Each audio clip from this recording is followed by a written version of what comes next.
पहला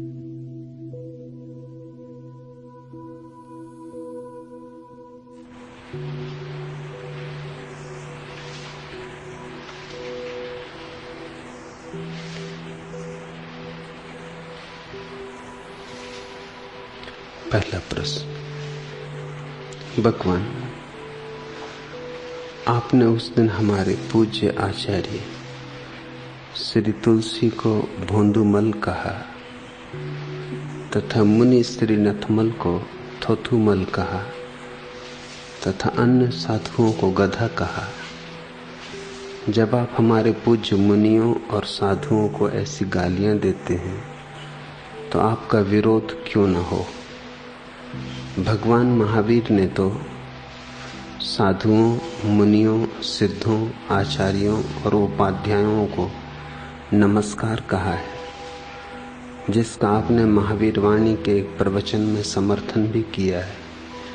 फिर यह विरोधाभास क्यों? हीरालाल जैन।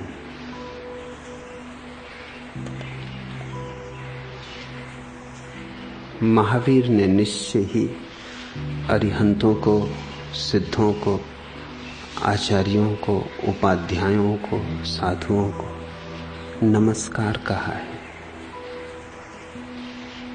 लेकिन भोंदूमल या थोथुमल इनमें से कोई भी नहीं।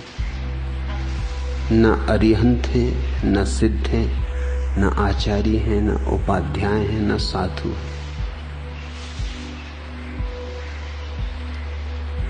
फिर भोंदूमल को भोंदूमल कहने में गाली कहाँ है? गुलाब को गुलाब कहने में गाली नहीं तो गधे को गधे कहने में गाली कैसे हो जाएगी? जो जैसा है उसको वैसा ही कहना उचित है, उससे अन्यथा कहना असत्य है। महावीर ने भी कुगुरु, कुशास्त्र, कुदेव की भरपूर आलोचना की है, कठोर से कठोर आलोचना की है। कुदेव उसे कहा है जो मनुष्य द्वारा कल्पित है, जो वस्तुतः है नहीं। तुम्हारे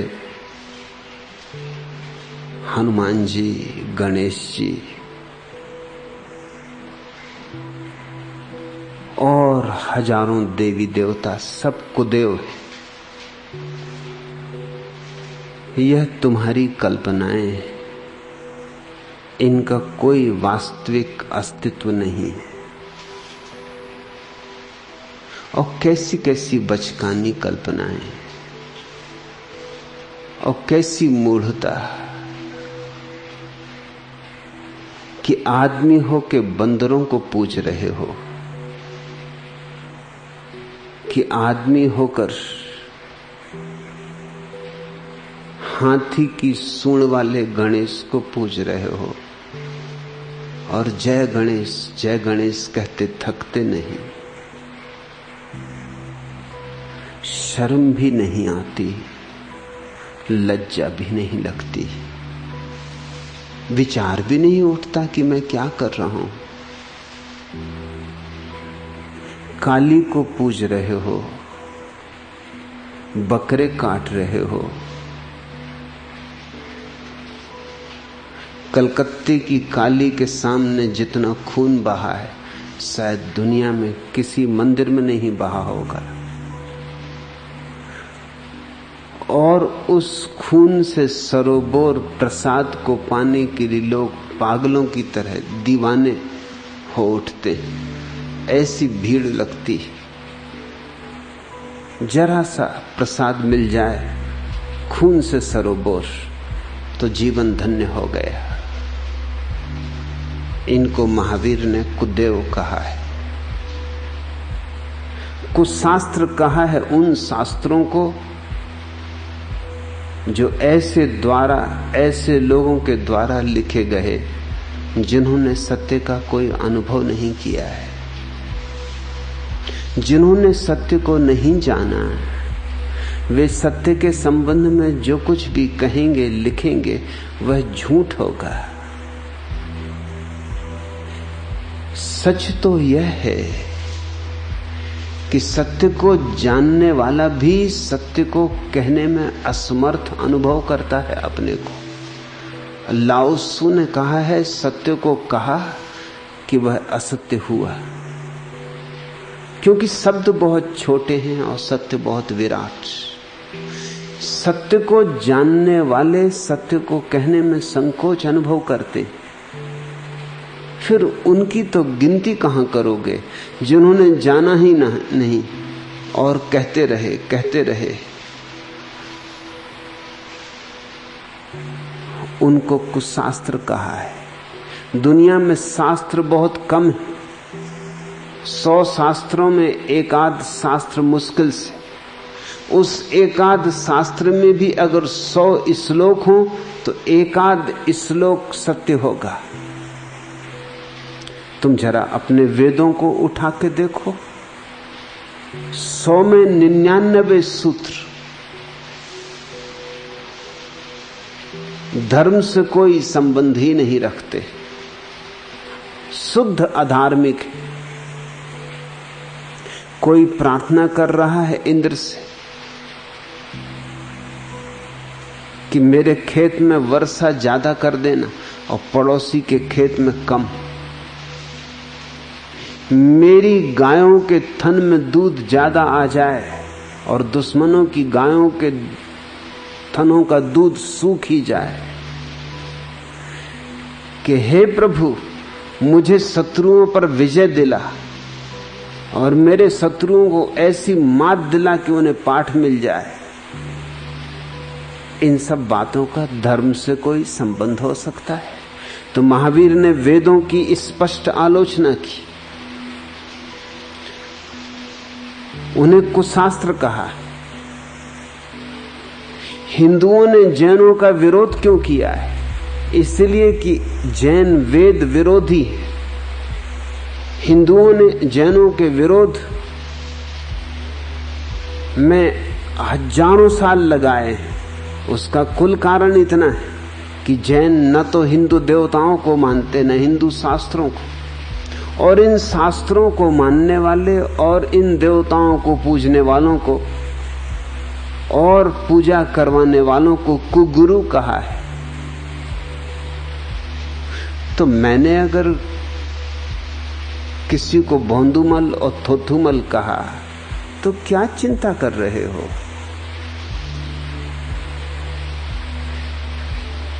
अरिहंत का अर्थ होता है जो सत्य के साथ एक हो गया।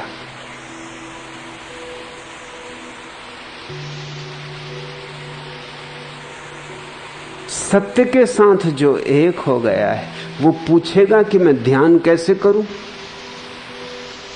और भोंदूमल ने यही मुझसे पूछा कि ध्यान कैसे करूं। सत्य के साथ जो एक हो गया है, अब क्या ध्यान? स्वस्थ जो हो गया है, अब क्या औषधि?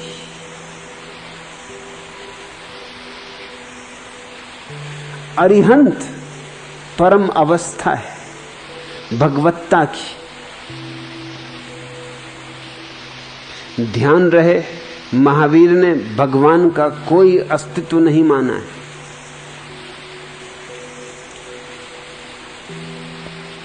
निश्चित ही जो भगवान को मानते हैं उन सबको चोट पड़ी होगी, जैसे चोट हीरालाल जैन को पड़ गई।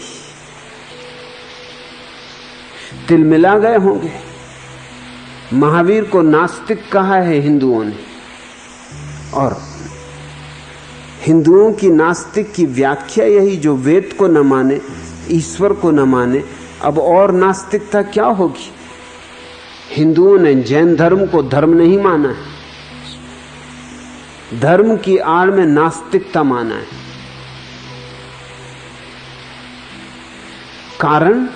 कारण स्पष्ट है। महावीर ने भगवत्ता स्वीकार की, भगवान को स्वीकार नहीं किया, और मैं उनसे राजी हूं। यह अस्तित्व भगवत्ता से भरा हुआ है। भगवत्ता एक गुण है, व्यक्ति नहीं। फूलों की गंध में भगवत्ता है, ये वर्षा की बूंदाबांदी में भगवत्ता है, कहीं सोई है कहीं जागी, जब जाग जाती है तो अरिहंत।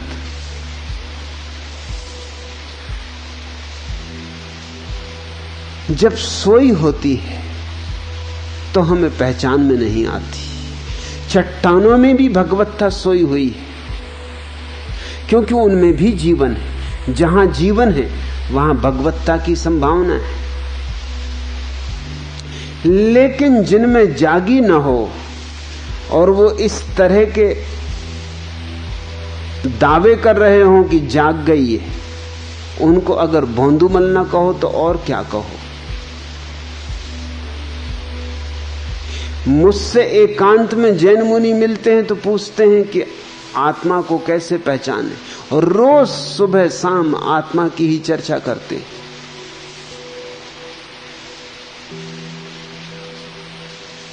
एक धर्म सभा में चंदन मुनि मुझसे पहले बोले, आत्मा की खूब शास्त्रीय व्याख्या की, लोगों को बड़ी उत्प्रेरणा दी आत्मज्ञान की, लेकिन उनकी प्रत्येक बात से लग रहा था कि यह सब बात शास्त्रीय है, शाब्दिक है, तोते जैसी है। उनकी आंखों में आत्मबोध का कोई झलक, उनके शब्दों में आत्मभाव का कोई गीत, उनके उठने बैठने में आत्म अनुभूति का कोई सौंदर्य कुछ भी नहीं। मैं उनके पीछे बोला तो मैंने कहा कि अगर चंदन मुनि ईमानदार आदमी हैं तो उन्हें स्वीकार करना चाहिए कि वे जो कह रहे हैं सिर्फ कह रहे हैं, जाना नहीं। बहुत तिलमिलाए वहां तो स्वीकार न कर सके, लेकिन आदमी अच्छे, उनको मैं भोंदूमल नहीं कहूंगा, वो भी तेरा पंथी साधु हैं। उनको थोथुमल भी नहीं कहूंगा, थोड़े हिम्मतवर तो कम हैं, लेकिन दोपहर मुझे खबर भेजी कि मिलना चाहता हूं। और जब मैं उनसे मिला तो उन्होंने कहा कि मुझे क्षमा करें, मैं वहां साहस न जुटा सका कहने का, लेकिन मैं बेचैन रहा। ये बात मुझसे किसी ने कभी कही ही नहीं, और आपने यूं कह दी कि छाती में तीर की तरह चुभ गई। और जब तक मैं आपसे निवेदन न कर दूं सत्य का, ये तीर चुभा रहेगा और प्राणों में मेरे पीड़ा होती रहेगी। उनकी आंखों में आंसू थे और उन्होंने मुझसे कहा कि मुझे आत्मा का कोई भी पता नहीं, जो शास्त्रों में पढ़ा वही दोहराता हूं। आप मुझे बताएं आत्मा को कैसे जाना जा सकता है। इस व्यक्ति को मैं थोथुमल नहीं कहूंगा, इस व्यक्ति को भोंदूमल भी नहीं कहूंगा,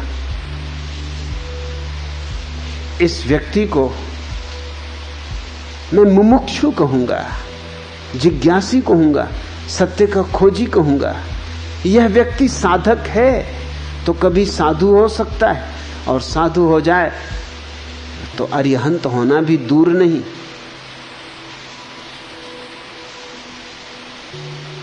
लेकिन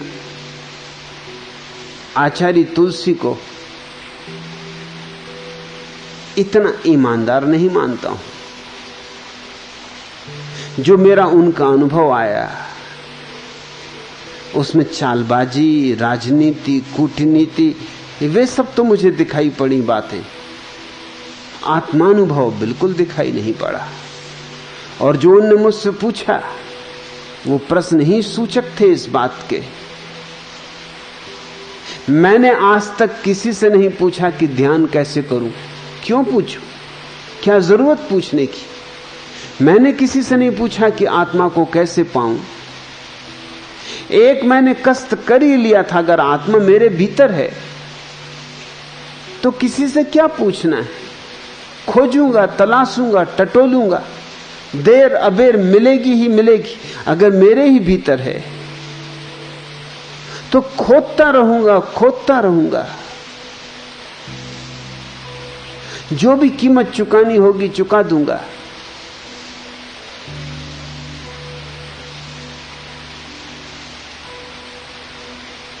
पूछने का अर्थ ही यही है कि अभी कुछ पता नहीं, और ध्यान पर रोज बोल रहे हैं, समाधि पर व्याख्यान चल रहे हैं, हजारों लोगों को उत्प्रेरण दे रहे हैं, अनुशास्ता हैं अणुव्रत के, 700 साधुओं के गुरु हैं, पाया कुछ भी नहीं। अरिहंत होते तो मैं भी कहता कि जरूर उनको नमस्कार करना चाहिए। ठीक कहा महावीर ने, नमो अरिहंताणम, नमस्कार करता हूं अरिहंतों को। लेकिन अरिहंतों को, महावीर ने कृष्ण को भी नमस्कार नहीं किया है, तो ये भोंदुमल को क्या नमस्कार करेंगे?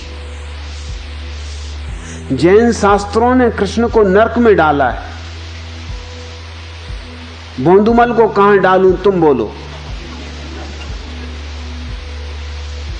7 में नरक में डाला है, उसके आगे कोई नरक नहीं, और थोड़े दिनों के लिए नहीं डाला है। ये सृष्टि जब तक चलेगी तब तक नरक में वो रहेंगे। इस सृष्टि के समाप्त होने पर जब महाप्रलय होगी तभी वो नरक से मुक्त होंगे। ये समझ में आने वाली बात है। जैनों को लगा कि जिस व्यक्ति ने महाभारत का युद्ध करवाया उस व्यक्ति की और क्या सजा हो सकती। वो हिम्मतवर लोग थे, हिम्मतवर दिन थे। अब तो लल्लो चप्पो के दिन आ गए। हर कोई हर किसी की चमचागिरी कर रहा है, एक दूसरे की चमचागिरी लोग कर रहे हैं। कोई सत्य बोलता नहीं। वो कहते हैं कि आप महान, दूसरा भी कहता है आप महान। एक कहता है मैं आपके सामने कुछ भी नहीं, दूसरा कहता है मैं आपके सामने कुछ भी नहीं। सभी लखनवी हो गए, शिष्टाचार चल रहा है, सत्य बोलने की हिम्मत नहीं। महावीर को शिष्टाचार नहीं था। जिन्होंने ये हिम्मत की कि कृष्ण को नरक में डाल दिया, इनकी छाती को धन्यवाद देना होगा। ये कोई छोटा मोटा काम नहीं था। हिंदुओं के देश में हिंदुओं के पूर्णावतार को नरक में डालना, मैं नहीं कहता कि ये ठीक है या गलत, मैं सिर्फ इतना कह रहा हूं कि महावीर को जो ठीक लगता था वो उन्होंने कहा, और ये कहने का प्रत्येक व्यक्ति को हक है। मैं तो जब आचार्य तुलसी को मिला तो जो बात मेरे मन में पहली बार उठी वो ये थी कि आदमी निपट भोंदू है। जो बात मेरे मन में उठी वो मुझे कहने का हक है। उनके मन में जो उठी हो वो कहें, उसमें मुझे कुछ ऐतराज नहीं। तुम पूछते हो आपका विरोध क्यों ना हो, जरूर हो, जी भर के हो। वही तो मैं चाहता हूं। मेरे अपने हिसाब हैं, मेरे काम करने के अपने ढंग हैं। मैं तो चाहता हूं जितने विरोधी पैदा हो जाएं उतना अच्छा। ये सारा मुल्क एक ही चिंतना से भर जाए, या तो मेरे पक्ष में या मेरे विपक्ष में। ये सारी पृथ्वी पर एक ही विभाजन की रेखा हो जाए, या तो मेरे साथ या मेरे खिलाफ। यही चाहता हूं, क्योंकि उससे चिंतन पैदा होगा, विचारणा पैदा होगी। लोग मंथन करेंगे कि बात में क्या सच है और क्या झूठ है। आखिर इतने लोग क्यों चिंतन कर रहे हैं, क्यों इतने लोग विरोध में, क्यों इतने लोग पक्ष में। मैं तो बांट देना चाहता हूं सारी दुनिया को। तो जरूर हीरालाल जैन खुशी से विरोध करो, जी भर के विरोध करो। मुझे विरोध से कोई ऐतराज नहीं, मजा आ जाएगा। तुम विरोध करोगे तो मैं कोई चुप रहने वाला हूं?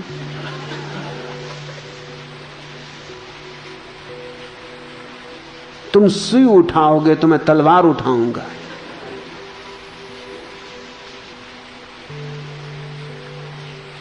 मुझे कुछ अड़चन नहीं है विरोध इत्यादि से, उसका मैं सामना कर सकता हूं भली भांति। अरिहंतों को जरूर नमस्कार है, लेकिन महावीर ने बुद्ध को भी नमस्कार नहीं किया है, कृष्ण को भी नमस्कार नहीं किया है, राम को भी नमस्कार नहीं किया है। इनमें से किसी को अरिहंत नहीं माना है। और तुम सोचते हो कि आचार्य तुलसी और मुनि नथमल ये अरिहंत है। अरिहंत का अर्थ है जो सत्य के साथ एक हो गया, भगवत्ता को उपलब्ध हो गया।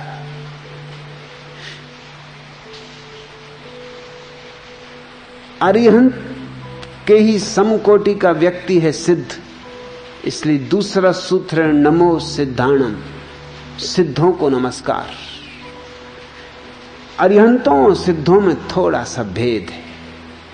अरिहंत वे हैं जिन्होंने जाना और जो जनाने में भी कुशल है,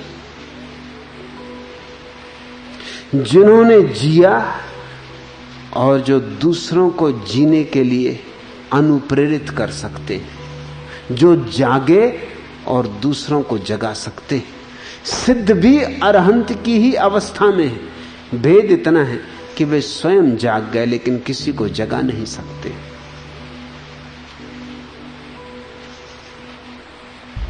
उन्होंने स्वयं जान लिया, रस पी लिया, मस्त हो गए। अब उन्हें कोई फिक्र नहीं किसी को और रस पिलाने की।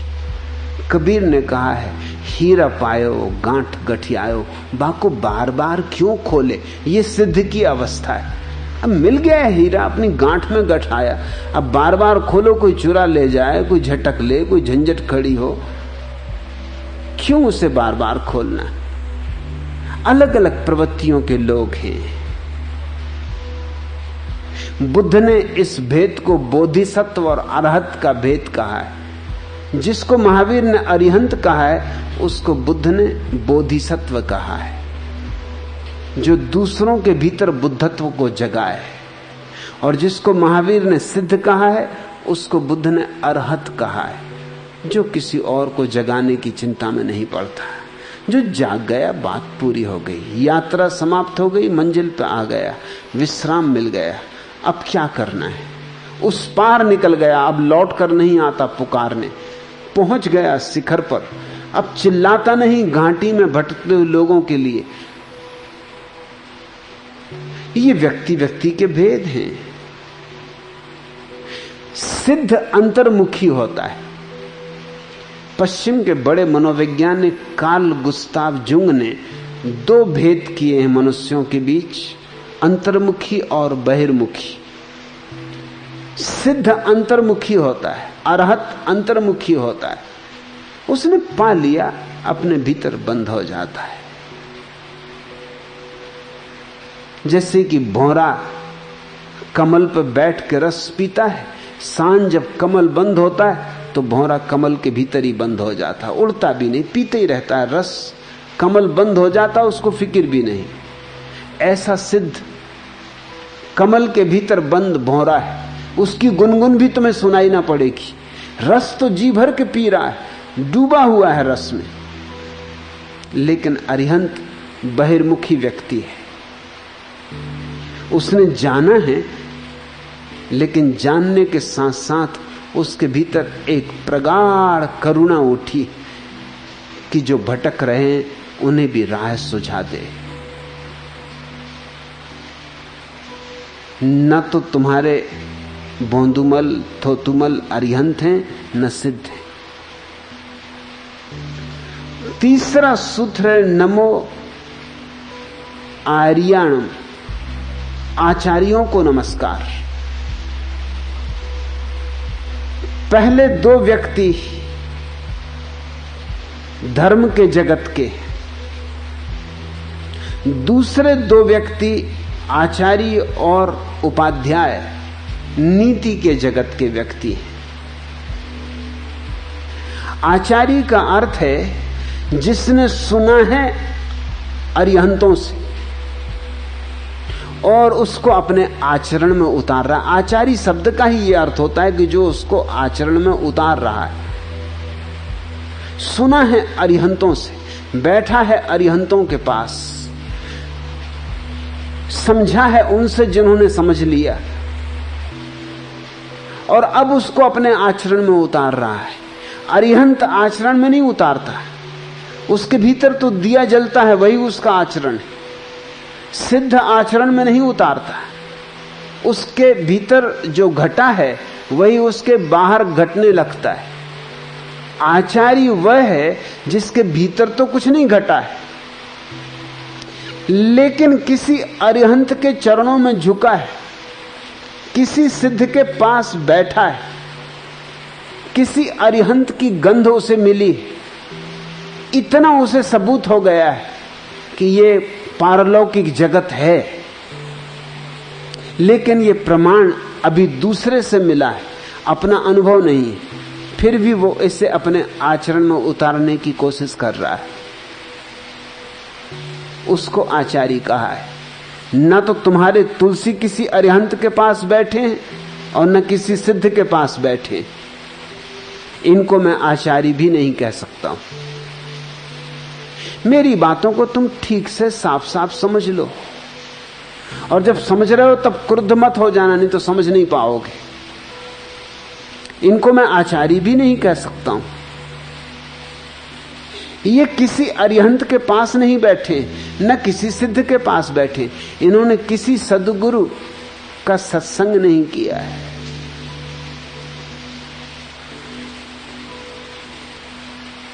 चौथी व्यवस्था है उपाध्याय की। नमो उवज्जायाणम। उपाध्यायों को नमस्कार करता हूं। उपाध्याय और भी नीची कोटि है। ये न तो सिद्धों के पास बैठा न अरिहंतों के पास बैठा, इसने आचार्यों से सुना है। जिन्होंने किसी से सुना था उनसे इसने सुना है, मगर उनके तर्क इसे जचे। उनका जीवन तो कुछ नहीं, लेकिन उनके तर्क, उनके प्रमाण, उनकी वाणी, उनकी शास्त्रीयता ने इसे प्रभावित किया है। ये उपाध्याय है, ये पंडित है। महावीर कहते हैं इसको भी नमस्कार। माना कि ये बहुत दूर हो गया अरिहंतों से, जैसे गंगा निकली गंगोत्री से और अब बहुत दूर हो गई काशी आते आते, और न मालूम कितना कचरा मिल गया है इसमें, कितनी गंदगी मिल गई इसमें, कितने मुर्दे इसमें सड़ गए, क्या क्या नहीं हो गया, कितनी नालियां नाले सब इसमें हो गया है, कूड़ा करकट। अब ये वो बात नहीं रही जो गंगोत्री पर थी। जो गंगोत्री की शुद्धि थी, जो स्फटिक मणि जैसा स्वच्छ जल था, जो अमृत जैसी बात थी, वह नहीं रही। लेकिन फिर भी है तो ये वही जल, गंदा हो गया, कूड़ा करकट से भर गया, नदी नाले इसमें उतर गए, न मालूम कितना पाखाना मलमूत्र इसमें सम्मिलित हो गया। लेकिन फिर भी कुछ अंश तो अब भी इसमें गंगोत्री का शेष है। और महावीर कहते हैं उतने अंश हो तो भी नमस्कार। महावीर नमस्कार करने में कंजूस नहीं है, मैं भी कंजूस नहीं, मगर ये तो उपाध्याय भी नहीं। महावीर 2500 वर्ष पहले हुए। उनके पास जो गणधर थे वो आचार्य थे, और उन गणधरों के पास जिन्होंने बैठ के सीखा वो उपाध्याय थे। उनको हुए 2400 साल, 2500 साल हो गए। ये तो किन आचार्यों के पास बैठे। इन्होंने तो आचार्य होने को भी राजनीति बना लिया है, उसका भी चुनाव होता है। जिसको वोट ज्यादा मिल जाए वो आचार्य हो जाता है, या जिसको पिछला आचार्य नियुक्त कर दे, जैसे इन्होंने नियुक्त कर दिया। आचार्य तुलसी ने थोथुमल को नियुक्त कर दिया कि आगे अब ये आचार्य होंगे। न ये खुद आचार्य हैं, न थोथुमल आचार्य है। और जब मैं थोथुमल कह रहा हूं तो गाली जरा भी नहीं दे रहा हूं। मैं सिर्फ उतना ही कह रहा हूं जितना मैंने देखा, जैसा मैंने देखा। मैंने बहुत थोथे लोग देखे, मगर नथमल से ज्यादा थोथा आदमी नहीं देखा। यह आदमी अद्वितीय है, बेजोड़ है, ये बिल्कुल कूड़ा करकट है। इसकी खूबी अगर कुछ है तो एक है कि ये अच्छी तरह से चमचागिरी करना जानता है। ये आचार्य तुलसी की सेवा में रत रहता है। आचार्य तुलसी के पास इससे बेहतर लोग हैं, मगर वो इतने अच्छे चमचे नहीं हैं। मुनि नगराज योग्य व्यक्ति हैं, जो कि अगर होना ही था तुलसी का कोई उत्तराधिकारी तो नगराज को होना था। लेकिन नगराज चमचे नहीं है। किसी भी व्यक्ति में जिसमें थोड़ा भी स्वाभिमान है, चमचागिरी नहीं होती। इसलिए तुलसी ने नगराज को काट के ही अलग कर दिया। नथमल की खूबी यह है कि पांव दबाते रहते, और कुछ खूबी नहीं। और उनकी प्रशंसा में, स्तुति में गीत लिखते रहते, बस इतनी ही खूबी है। ये तो सब गोरख धंधा राजनीति का हो गया। इनमें कोई उपाध्याय भी नहीं, और सबसे नीचे साधु है जिसने उपाध्यायों से सुना। मतलब बात दूर से दूर होती जा रही, बहुत दूर होती जा रही। जैसे सूरज का प्रतिफलन बना नदी में, नदी का प्रतिफलन बना दर्पण में। दर्पण की तुमने एक तस्वीर उतारी और फिर किसी चित्रकार ने उस तस्वीर के आधार पर सूरज बनाया। ऐसी बात दूर होती जा रही, प्रतिफलन का प्रतिफलन। साधु सबसे नीचे है। उसने उपाध्यायों से सुनकर साधना शुरू कर दी। उसे कुछ पता नहीं वो क्या कर रहा है, उपाध्यायों को ही पता नहीं कि वो क्या करवा रहे हैं। कितने जैन साधुओं ने ध्यान पर किताबें लिखी, और उन्हीं ने मुझसे पूछा है कि ध्यान क्या। मैंने उनसे पूछा, तुमने किताबें लिखी तो किस लिए लिखी, कैसे लिखी? वो कहते, किताबें तो हमने शास्त्र पढ़ के लिख दी, मगर ध्यान का अनुभव हमें नहीं हुआ। ये चित्त तो शांत होता ही नहीं। हालांकि समझाते हैं रोज लोगों को कि चित्त को शांत करो, निर्विचार बनो, निर्बीज बनो, मगर कोई इनसे पूछे कि तुम निर्बीज हुए, तुम्हारा चित्त शांत हुआ, तुमने मौन पाया, तुमको मुनि कैसे कहें, किस आधार पर कहें? मैं जब ये बातें उठा रहा हूं तो सिर्फ इसलिए उठा रहा हूं कि इस देश को पुनर्विचार करने का समय आ गया। इस देश को अपनी चिंतना को अब साफ सुथरा कर लेना चाहिए। अगर हमें भारत की आत्मा को फिर से जागृत करना हो तो हमें सारा कूड़ा करकट छांट के हीरे बचा लेने चाहिए।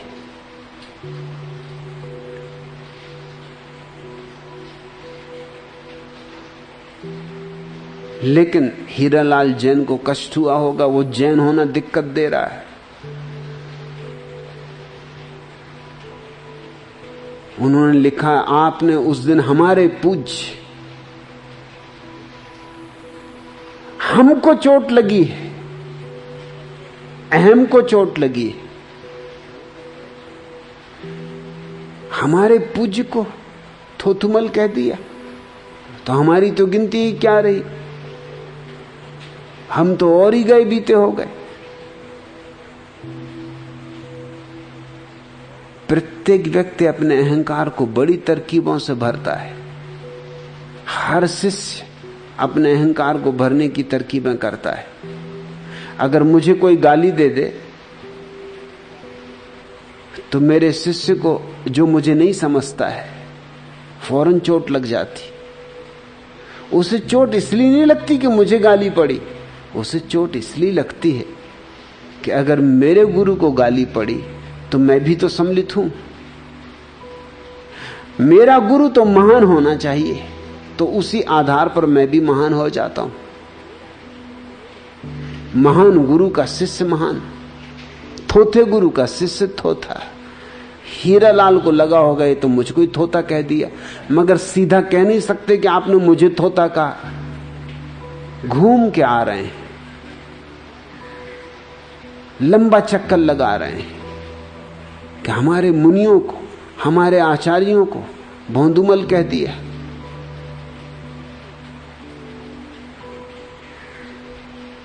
थोथुमल कह दिया। इनके ढंग मैंने देखे, जो जो मैंने कहा था एकांत में, उस सब के नोट लेकर मुनि नथमल ने प्रवचन दिया। प्रवचन देने की उनकी कोई पूर्व घोषणा नहीं थी। प्रवचन मेरा होना था, मेरे समय में उनका प्रवचन हुआ। मैंने पूछा भी कि यह आकस्मिक परिवर्तन कैसा कार्यक्रम में? कोई जवाब नहीं। और उन्होंने एक एक शब्द दोहरा दिया।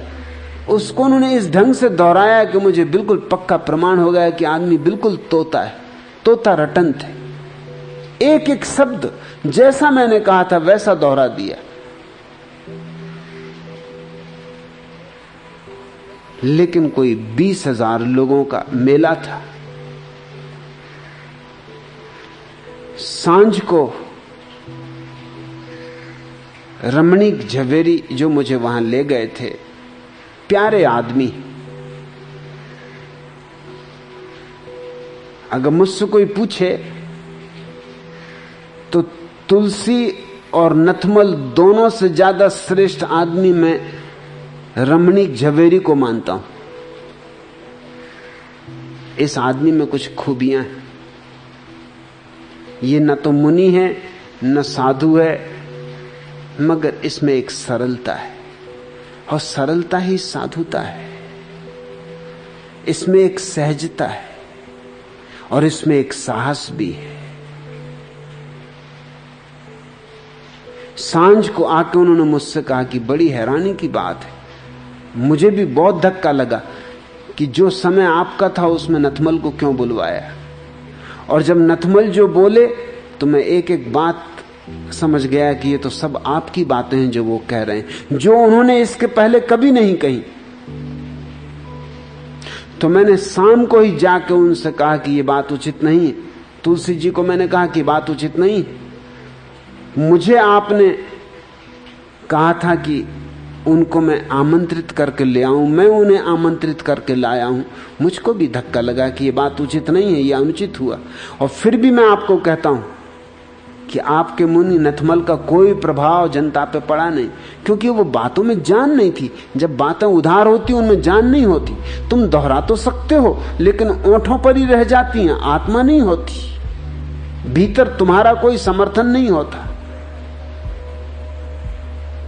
तो तुलसी जी ने क्या कहा मालूम? रमणीक झवेरी ने मुझे बताया कि तुलसी जी बोले कि प्रभाव न पड़ने का कारण यह है कि रजनीश तो उपयोग करते हैं लाउड स्पीकर का, और मेरे मुनि लाउड स्पीकर का उपयोग नहीं करते, इसलिए जनता पे प्रभाव नहीं पड़ा। और तुम जान के हैरान होगे, दूसरे दिन से ही उनके मुनियों ने लाउड स्पीकर का उपयोग शुरू कर दिया। सदियों की परंपरा इतने समय टूट गई। ये सब बाजारी लोग हैं, दो कौड़ी के इनके सिद्धांत हैं। अभी तक बड़े सिद्धांत की चर्चा हो रही थी कि हम कैसे लाउड स्पीकर का उपयोग करें, क्योंकि महावीर ने या जैन शास्त्रों में कहीं लाउड स्पीकर का उपयोग है नहीं। फिर ये तो यंत्र है, आधुनिक यंत्र है, और ये तो मुंह पे भी पट्टी बांधे रहते हैं कि कहीं मुंह से भी जोर से आवाज निकले, गर्म हवा निकले, कीड़े मकोड़े मर जाएं, कोई जीवाणु मर जाएं।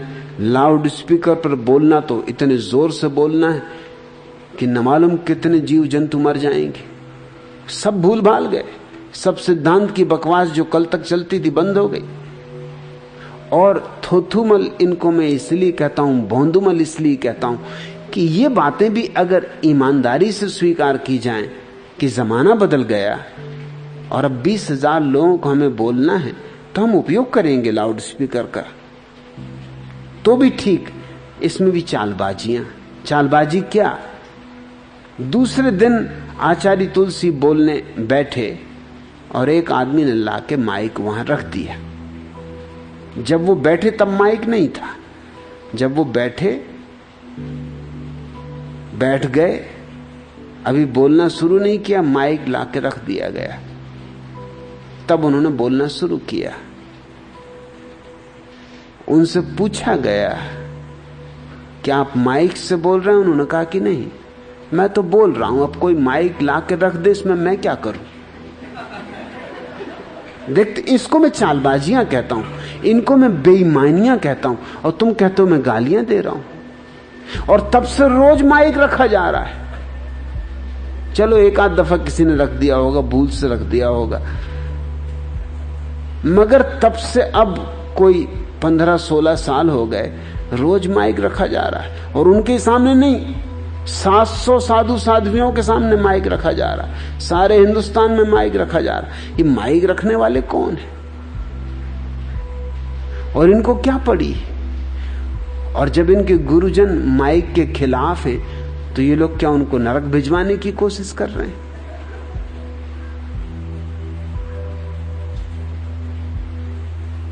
तो कोई आदमी आके इनकी मुंह पट्टी उतार ले, फिर हम क्या करें? एक आदमी आया, उसने मुंह पट्टी उतार ली। और जब माइक पे बोल सकते तो मुंह पट्टी उतार ली। कोई आदमी आके जूते पहना दे, अब हम क्या करें? हम तो चल रहे थे, ये आदमी आ गया, इसने जूते पहना दी। कोई आदमी पकड़ के कार में बिठा दे, हम क्या करें? हम तो चले जा रहे थे, ये आदमी मिल गया और इसने धक्का दिया और गाड़ी में बिठा दिया।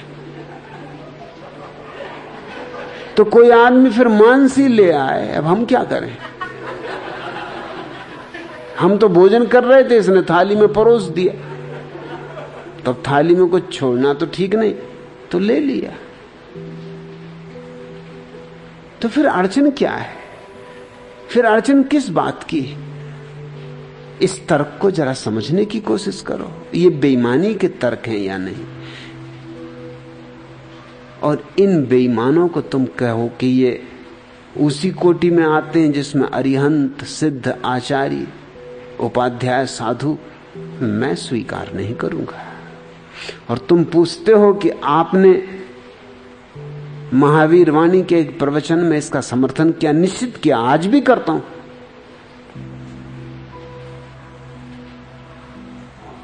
तुमको लगता है विरोधाभास है, कहीं कोई विरोधाभास नहीं। मैंने अरिहंतों, सिद्धों, आचार्यों, उपाध्यायों, साधुओं का समर्थन किया है, उनको नमस्कार करता हूं। मगर ये थोथुमल भोंदुमल ना तो आचार्य हैं, ना अरिहंत हैं, ना नमस्कार के योग्य। ये छटे हुए बेईमान और राजनीतिक लोग हैं। तुम देखो, यूं रायपुर में आचार्य तुलसी पर भारी विवाद खड़ा हुआ था कुछ वर्ष पहले, क्योंकि उन्होंने राम के संबंध में कुछ बातें लिख दी थी जिससे हिंदू भड़क गए।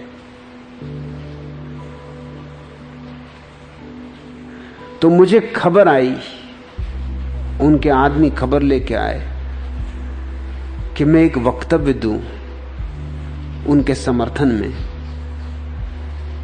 और उनका जो विरोध किया जा रहा है उसके विरोध में।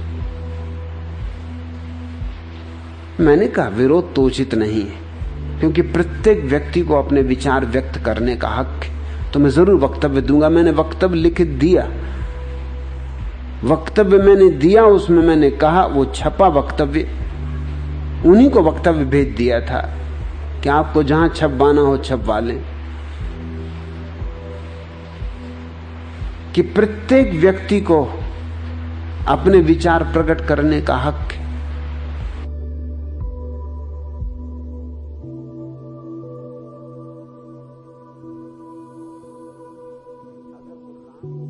अगर वो राम को पसंद नहीं करता तो उसे हक है कि वो कह सके, या किसी बात की आलोचना उसे करनी हो तो कर सके। इतनी स्वतंत्रता भी अगर लोकतांत्रिक जगत में न हो तो फिर कैसा ये लोकतंत्र है? मगर मैंने उस वक्तव्य में यह भी कहा था कि साथ में मैं ये भी स्मरण दिलाना चाहता हूं कि आचार्य तुलसी को राम से लेना देना क्या है। इनके पास 24 तीर्थंकर हैं, उनके संबंध में लिखें। ये कोई मेरे जैसे व्यक्ति तो नहीं है जिसका दावा दुनिया के हर सदगुरु पर है।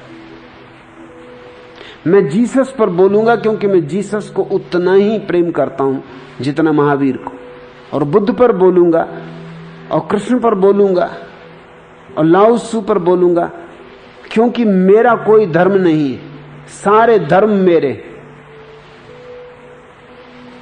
मैं इस पूरे आकाश को अपना मानता हूं। बगीचे में जितने फूल खिले हैं मेरे। जब दिल होगा चंपा के फूल इकट्ठे करूंगा, और जब दिल होगा तो गुलाब के फूल इकट्ठे करूंगा।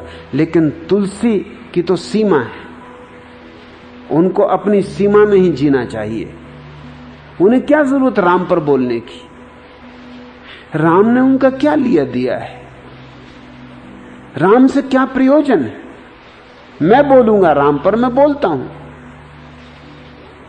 और तुलसी ने क्या आलोचना की है राम की? खाक, उसमें कुछ भी नहीं। मैंने राम की जो आलोचना की है उसको आलोचना कहते हैं। राम को मैं जरा भी कीमत नहीं देता। तुलसी ने तो राम पर पूरा महाकाव्य लिखा है। मैं तो कविता भी लिखने को राजी नहीं हो सकता राम पर। इतना समय भी क्यों खराब करूंगा? क्या प्रयोजन है?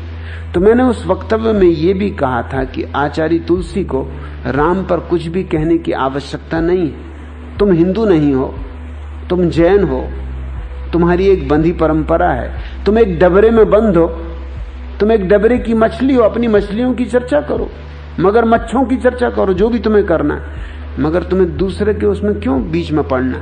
तुम्हें कोई प्रयोजन नहीं। उन्होंने क्या चालबाजी की? मेरे वक्तव्य में वो हिस्सा तो अलग कर दिया जो उनके खिलाफ था, और जो हिस्सा उनके पक्ष में था वो अखबारों में दे दिया। जब मैंने वक्तव्य पढ़ा मैं हैरान हुआ।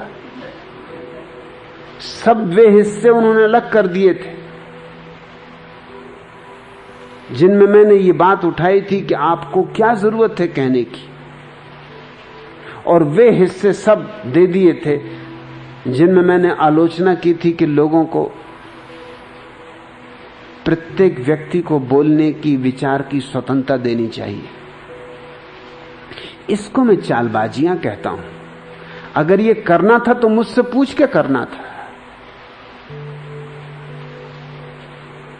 आधा वक्तव्य देना, अपने मतलब का वक्तव्य देना, आधा निकाल लेना, इसको तुम ईमानदारी कहोगे?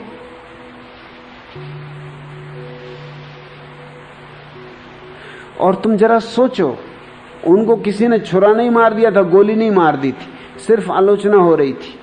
अभी मुझ पर छुरा फेंका गया, मेरी हत्या करने की कोशिश की गई। हिंदुस्तान के किसी एक धर्मगुरु ने इस बात का खंडन किया? किसी एक धर्मगुरु ने यह भी कहा कि यह बात अनुचित है? और ये सब अहिंसा के पुजारी, इनने कुछ कहा? आचार्य तुलसी ने कुछ कहा? कांजी स्वामी ने कुछ कहा? सुशील मुनि ने कुछ कहा? एलाचारी विद्यानंद ने कुछ कहा? ये सब जैन मुनि, अलग अलग जैन संप्रदायों के, ये तो सब अहिंसा के पुजारी हैं। इनको कम से कम इतना तो कहना चाहिए कि किसी की गर्दन पर छुरा चला के उसकी वाणी को बंद करने की बात अशोभन है। लेकिन एक धर्मगुरु ने भी इसका विरोध नहीं किया। इसका मतलब जैसे भीतर भीतर इन सब का समर्थन है कि अच्छा हुआ। इनको दुख हुआ होगा तो ये हुआ होगा कि वो आदमी चूक कैसे गया।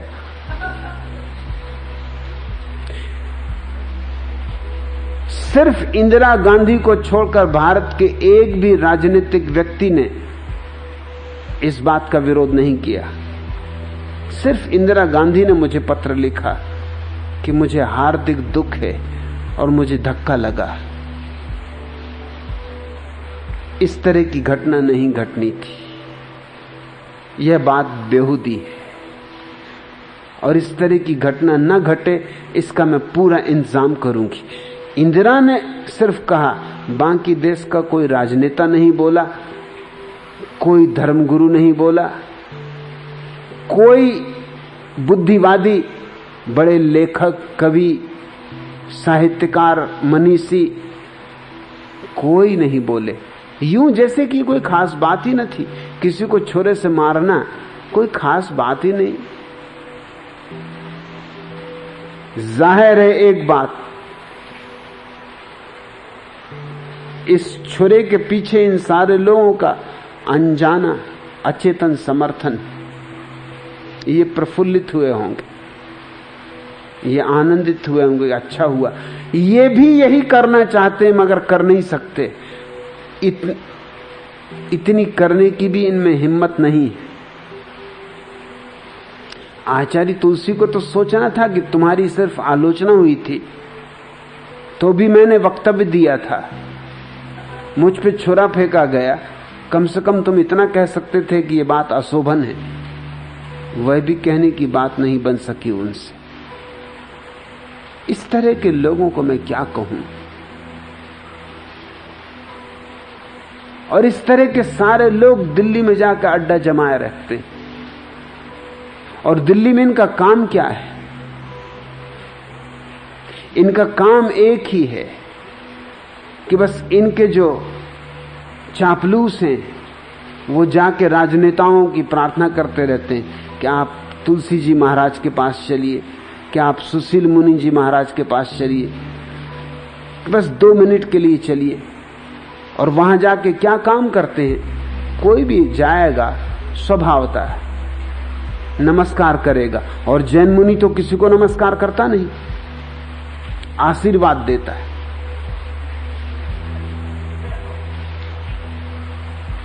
तो आचार्य तुलसी ने क्या तरकीब की थी? पंडित जवाहरलाल नेहरू के पीछे 6 महीने लोग पड़े रहे कि आप एक दफा तुलसी जी के वहां चलिए। वो टालते रहे। जब थक गए होंगे, परेशान हो गए होंगे, तो गए 2 मिनट के लिए, हाथ जोड़ के नमस्कार किया, जो कि बिल्कुल स्वाभाविक है। तुलसी जी ने उनको आशीर्वाद दिया। कैमरामैन तैयार है, जल्दी से उसने फोटो ले लिया, उसका कैलेंडर छप बांट दिया कि पंडित जवाहरलाल नेहरू आचार्य तुलसी को नमस्कार करते हुए। कैलेंडर मुफ्त सारे हिंदुस्तान में बांटा गया।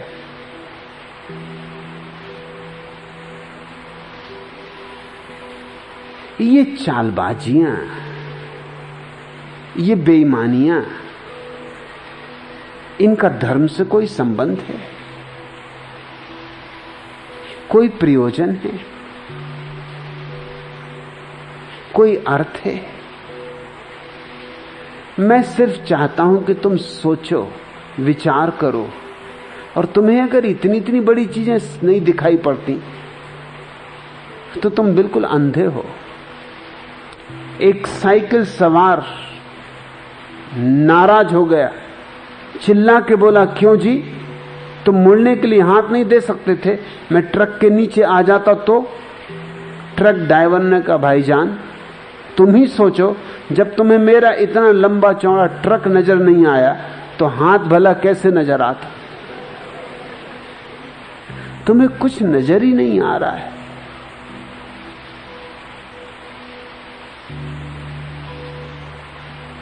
और जिनके पास जाके तुम नमस्कार कर रहे हो, उनसे पा क्या रहे हो? तुम्हारे जीवन में कौन सी क्रांति घट रही? तुम्हें कौन सी औषधि मिल रही है? सोहनलाल दुगड़ आचार्य तुलसी के भक्तों में से एक थे। आखिर में मेरे हाथ बिगड़ने लगे थे तो मुझसे उन्होंने एक रात कहा, उनके घर में मेहमान था, कि आपसे क्या छिपाऊं, मैंने जीवन में 4 बार आचार्य तुलसी के कहने से ब्रह्मचर्य व्रत लिया है। एक भोंदू मेरे पास बैठे थे, वो तो बड़े प्रभावित हुए कि 4 बार ब्रह्मचर्य व्रत। मैंने उनकी खोपड़ी पे एक चपत लगाई। मैंने कहा तू इतना बड़ा भोंदू है, छटा हुआ, कि तुझे ये भी समझ में नहीं आ रहा, तू प्रभावित हो रहा है कि ब्रह्मचर्य का व्रत 4 बार लेने का मतलब क्या होता है।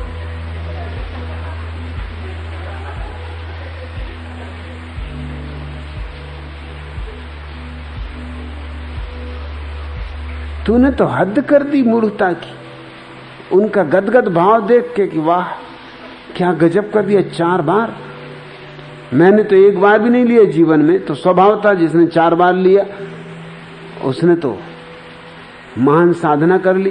पहले तू सोच भी तो पागल कि 4 बार लेने का मतलब क्या होता है। अब इनसे पूछ कि 5वीं बार क्यों नहीं लिया। तब उनको थोड़ा होश आया और मैंने सोहनलाल को पूछा कि 5वीं बार क्यों नहीं लिया, ये बताओ।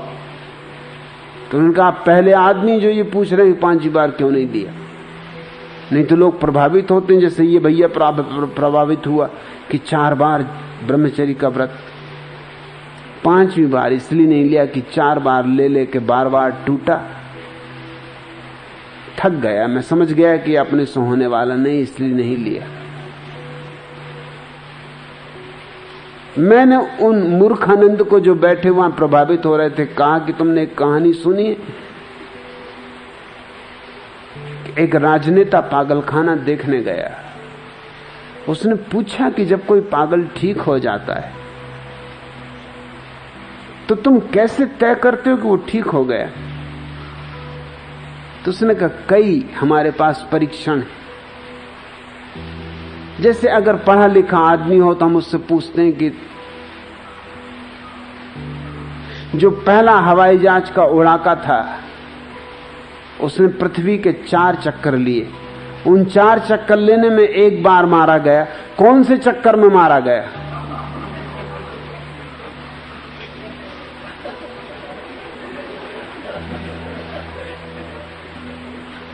राजनेता ने कहा ये तो बड़ा कठिन सवाल है, तो मैं भी इतिहास मैंने पढ़ा नहीं, अगर तुम मुझसे भी पूछो तो मैं भी नहीं बता सकता।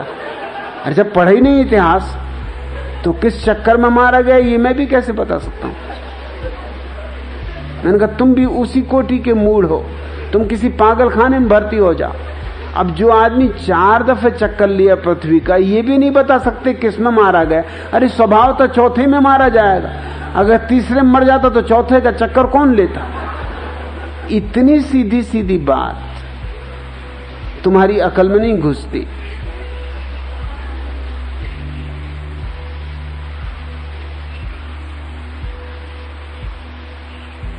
इसी तरह का ये अणुव्रत आंदोलन चलता है। लोग व्रत ले लेते हैं, टूटते रहते हैं, न कोई व्रतों का मतलब है, न कोई संभालने का सवाल है।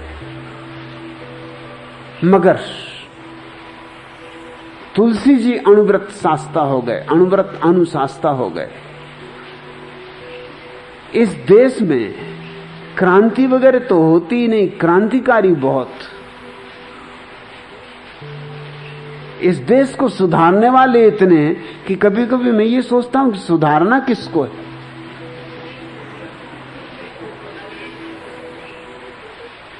बहरा मरीज डॉक्टर से बोला, डॉक्टर साहब मैं इतना कम सुनने लगा हूं कि अपनी खांसी की आवाज तक नहीं सुन पाता। डॉक्टर ने कहा घबराओ मत, ये 2 गोलियां खा लेना, खांसी तेज हो जाएगी, तब तुम उसकी आवाज ठीक से सुन सकोगे। ऐसे ऐसे चिकित्सक पड़े।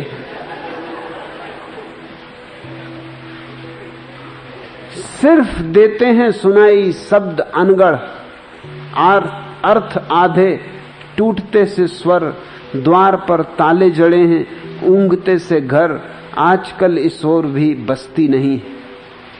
कौन जाने सब कहां हैं, नौकरी पर या कि बाहर या कि भीतर, या सभी को लीलता है मुखर संशय, मौन का डर, जिंदगी मुर्दा घरों को देखकर हंसती नहीं है। आजकल इस गांव में सब कुछ मगर बस्ती नहीं। ऐसा लगता है ये देश एक मरघट हो गया है, इसमें मुर्दों की पूजा चल रही है, मुर्दे मुर्दों को पूज रहे हैं, मुर्दे मुर्दों का जुलूस निकाल रहे हैं, जय जयकार कर रहे हैं। न कोई सोचता न कोई विचारता, और अगर कोई सोचने विचारने की बात कहे तो फौरन तुम तिलमिला जाते हो। ये सारी बातें मैं तुम्हें सिर्फ झकझोरने के लिए कह रहा हूं, ताकि तुम एक दफा पुनर्विचार में उतर जाओ। इस देश का विचार मर गया तो आत्मा मर गई। इस देश को झकझोरना होगा, और आंधी आए तूफान आए तो ही शायद तुम जगो, तो जगो, अन्यथा तुम जग नहीं सकते हो। मेरा विरोध करो, जी भर के विरोध करो।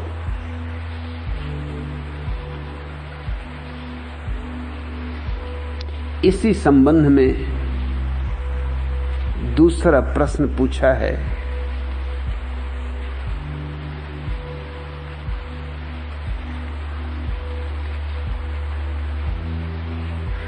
हरनाम दास आर्य ने, भगवान आप इन दिनों साधुओं, मुनियों और दूसरे लोगों के धर्मों की कड़ी आलोचना व निंदा करते हैं, इससे आपको क्या मिलेगा? आप सीधा अपने ध्यान और धर्म का प्रचार क्यों नहीं करते? हरनाम दास आर्य, नाम से लगता है आर्य समाजी हो,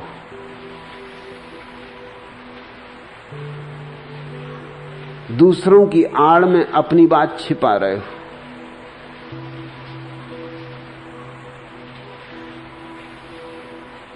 अगर आर्य समाजी हो तो तुमने सत्यार्थ प्रकाश पढ़ा है दयानंद का?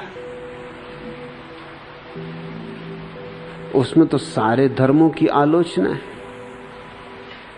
आग लगा दो उसको, क्योंकि क्यों दयानंद ने दूसरे धर्मों की बात की, आलोचना की? अपने ध्यान और धर्म का प्रचार करते। तुम आर्य क्यों हुए? और कुछ तुम जरा बुद्धि पर थोड़ा बल डालो। बुद्ध ने महावीर की भी आलोचना की और सख्त आलोचना की। वे दिन जानदार थे, शानदार थे। लोग तलवारों पर धार रखते थे। प्रतिभा एक तलवार है।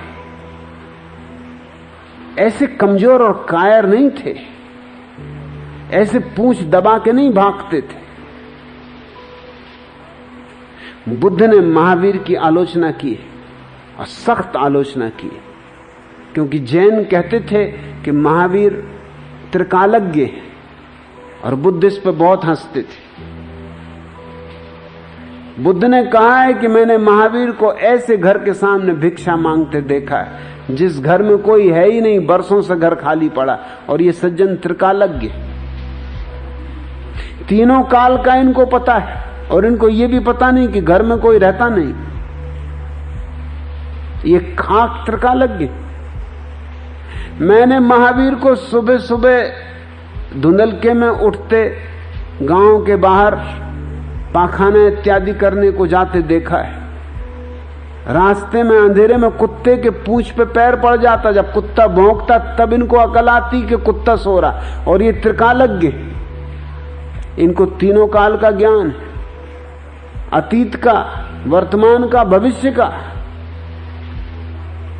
महावीर को मालूम था कि हरनाम दास आर्य आज के दिन ये प्रश्न मुझसे पूछेंगे।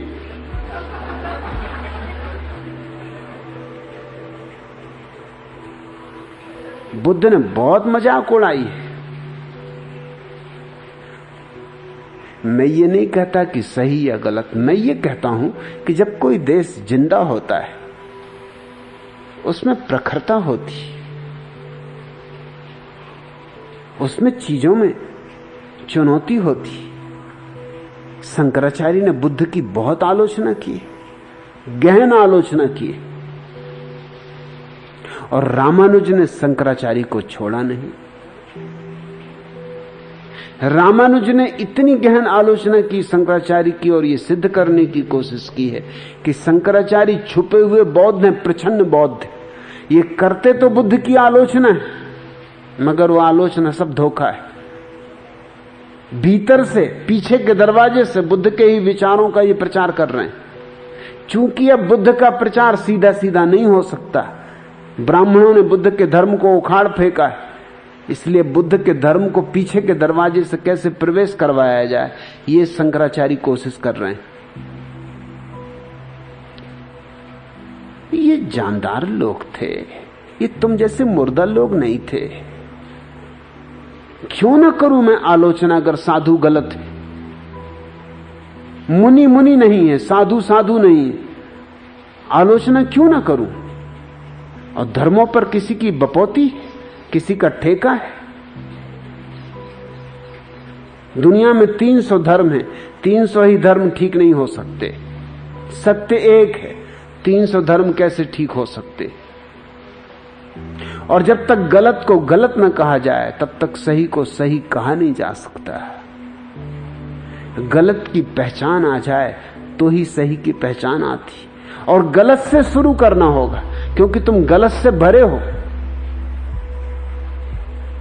तुम तो ऐसी बात कर रहे हो हरनाम दास आर्य कि आपको अगर अमृत उंडेलना हो तो हमारे पात्र में उंडेल दें। आप हमारे पात्र की सफाई की बात क्यों करते?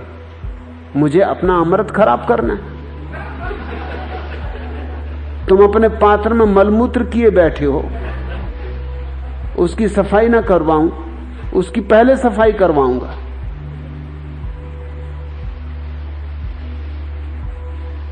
लेकिन लोग तो एक से एक पहुंचे हुए। मैंने सुना 2 हिप्पी एक रास्ते पे चले जा रहे थे। एक हिप्पी बड़ी देर से नाक पर रुमाल लगाए हुए थे। 2-3 मील चलने के बाद उसने कहा कि भाई, क्या तूने अपने पतलून में पाखाना किया? क्योंकि पहले मैंने सोचा कि नालियों की बात होगी, फिर नालियां भी खत्म हो गई, अब तो कोई नाली भी नहीं है। फिर मैंने सोचा कि आदमियों में से बात आ रही होगी, अब कोई आदमी भी नहीं, अब हम दोनों ही बचे। क्या तू अपने पतलून में पाखाना कर रहा है? दूसरे ने कहा कभी नहीं। नहीं जी, क्या बातें करते हो? तो उसने कहा तू उतार पतलून, क्योंकि बांस इतनी तेज है और 3 मील से सांस चल रही। उसने पतलून उतरवाया, वो पाखानी से भरा हुआ था। उसने कहा ये क्या है? तो उसने कहा कि ये तो पुराना है, कोई अभी थोड़ी। तुम कह रहे थे पतलून में पाखाना कर रहे हो, तो मैंने कहा नहीं, अरे ये तो बहुत पुराना है, ये तो कई दिन पहले की बात है। तुम्हारे बर्तनों में कितना गंदगी और कितना कचरा भरा है, उसको ना निकालूं? हरनाम दास आर्य, तुम कह रहे हो कि आप अपना धर्म का सीधा प्रचार क्यों नहीं करते? सीधा प्रचार कहां करूं? जितनी खोपड़ियां सब कचरे से भरी हुई। कोई हिंदू है, कोई मुसलमान है, कोई ईसाई है, कोई जैन है, कोई बौद्ध है। तो पहले उसका कचरा निकालना होगा, तभी उसके भीतर सम्यक सत्य को डाला जा सकता है, अन्यथा कोई उपाय नहीं। लेकिन तिल मिलाते क्यों हो? अगर तुम्हारे धर्मों में सत्य है तो टक्कर क्यों नहीं लेते? तो तुम अपने धर्मों के जो धुरंधर हैं उनसे कहो कि जवाब दे मेरी बातों का। लेकिन तुम्हारे धर्म के धुरंधर भी क्या हैं?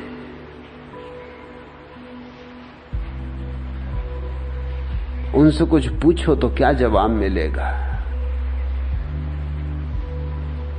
मैं पढ़ रहा था पुरी के शंकराचार्य के संबंध में कि दिल्ली में उनका सत्संग चल रहा था और एक आदमी ने खड़े होकर पूछा कि ब्रह्म का ज्ञान कैसे उपलब्ध हो। कोई खराब बात नहीं पूछी थी। और पुरी के शंकराचार्य को एकदम क्रोध आ गया। इस बात में क्रोध में आ गए कि ब्रह्म का ज्ञान कैसे हो, और सत्संगी हो रहा तो ब्रह्म का ज्ञान ही तो पूछा जाएगा। उन्होंने उल्टा सवाल उस आदमी से किया कि तुम्हारी चुटैया है या नहीं। अब आजकल किसकी चुटैया होती? सिर्फ गधों को छोड़कर और किसी की नहीं। कोई समझदार आदमी चुटैया काहे के लिए रखेगा? कोई औरत के हाथ से पिटना, वो पकड़ के चुटैया और धुनकाई करे।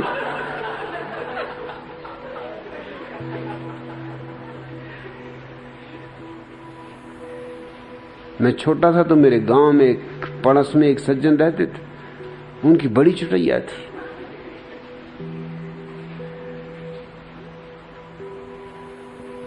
मैं उनकी चुटैया के खिलाफ था। उनसे कई दफा कहा कि देखो तुम चुटैया छोटी कर लो। उन्होंने कहा तुम कौन हो जी मेरी चुटैया छोटी करने वाले, और तुम्हें मतलब? मैंने कहा मैं भी तुम्हारा पड़ोसी हूं, तुम्हारी वजह से मेरी तक बदनामी होती कि तुम ऐसे पड़ोस में रहते हो। अरे उनकी ये भी हद हो गई।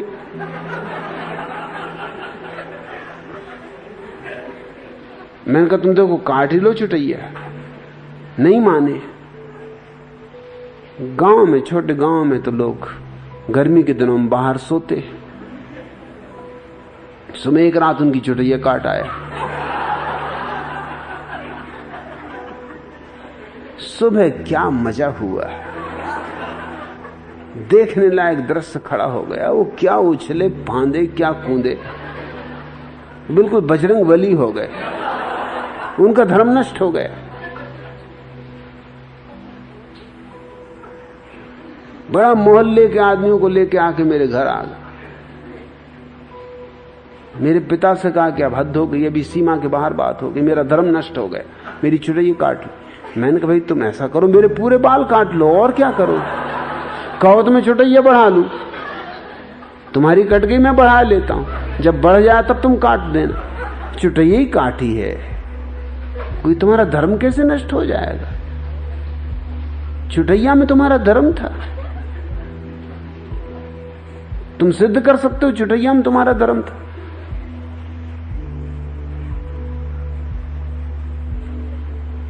मगर पुरी के शंकराचार्य को भी चुटैया में धर्म मालूम होता। ये बेचारा पूछ रहा है कि ब्रह्म को कैसे पाया जाए, वो पूछते हैं चुटैया है कि नहीं। मैंने कहा कि भाई चुटैया तो नहीं है। तो दूसरा सवाल उन्होंने बड़ा आध्यात्मिक सवाल पूछा पुरी के शंकराचार्य ने कि पेशाब खड़े होकर करते हो कि बैठ के? क्योंकि पतलून पहने हुए था। अब पतलून पहन के और बैठ के पेशाब करना बड़ी कठिन बात है। कोई योगी वगैरह हो तो कर ले, मतलब आसन वगैरह करना जानता हो, उल्टा सीधा शरीर को घुमाना जानता हो। अब पतलून पहने बैठ के पेशाब करोगे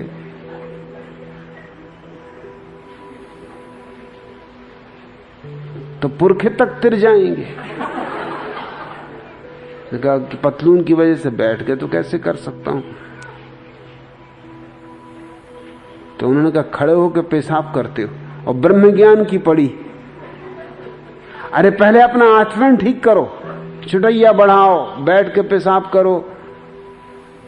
जनेऊ पहनते हो कि नहीं? वो जनेऊ भी नदारत। और वो जो आदमी बैठे थे वहां बैठे होंगे उसी तरह के आदमी, और किस तरह के आदमी इस तरह की जगह पहुंचते? वो सब हंसने लगे कि ये देखो ब्रह्म ज्ञान करने चले। उस बिचारी की ऐसी फजीयत हो गई। ये तुम्हारे पुरी के शंकराचार्य हैं, तुम चाहते हो कि इनकी आलोचना न की जाए? तुम चाहते हो तुम्हारे साधुओं, मुनियों और दूसरे के लोगों के धर्मों की? कौन दूसरे लोग?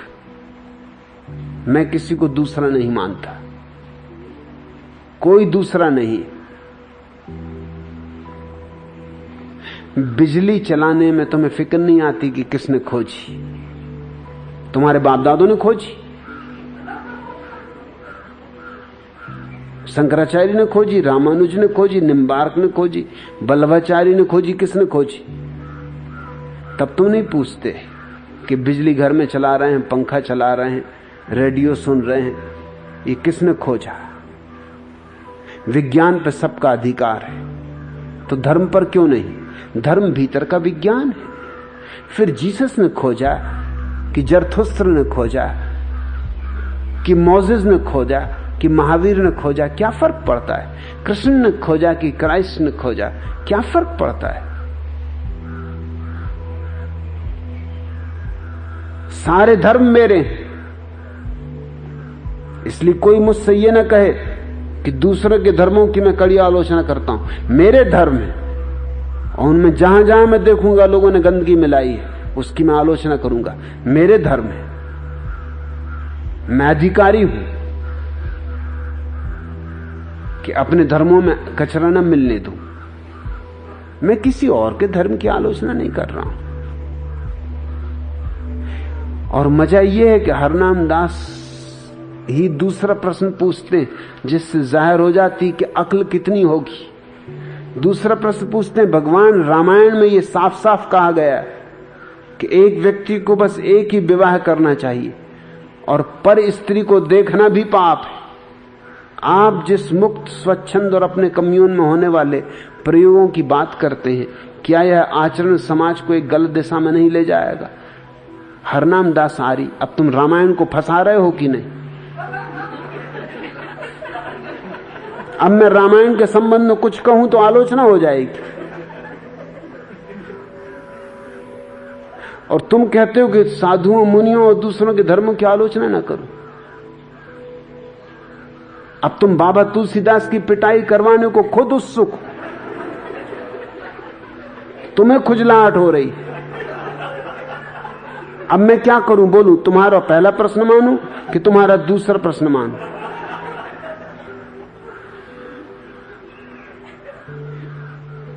रामायण ने कोई ठेका लिया है?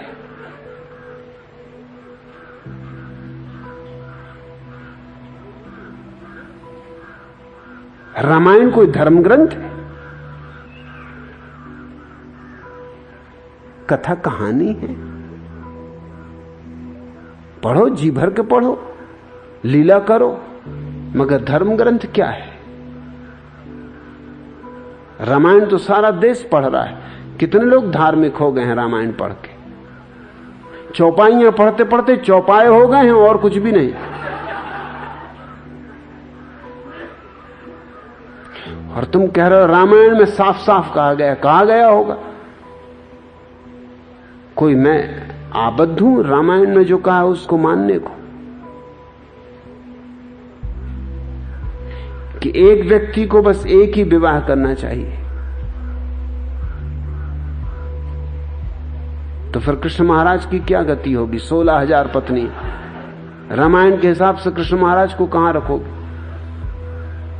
और अपनी भी नहीं, न मालूम दूसरों की भगा लगाए, रुक्मणी को भी भगा के लाए।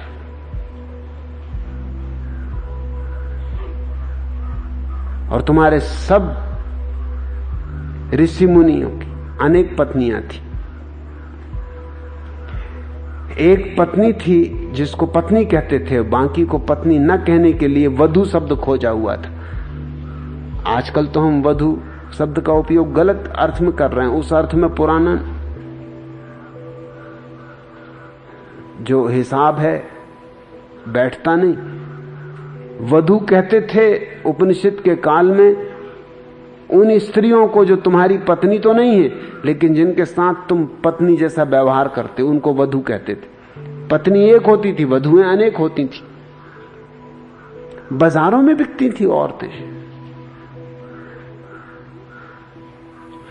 और रामचंद्र जी के बाप जी की कितनी औरतें थी।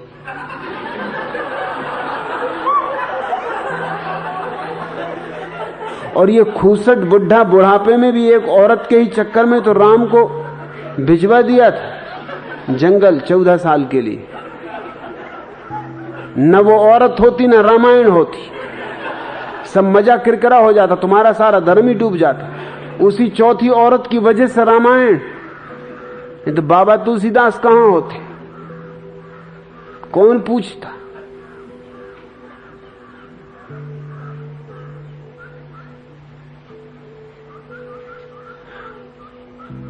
और एक व्यक्ति को बस एक ही विवाह करना चाहिए।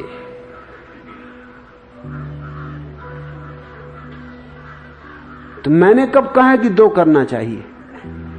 मैं तो कहता हूं एक भी नहीं करना चाहिए। तुम जरा मेरी बात तो समझो।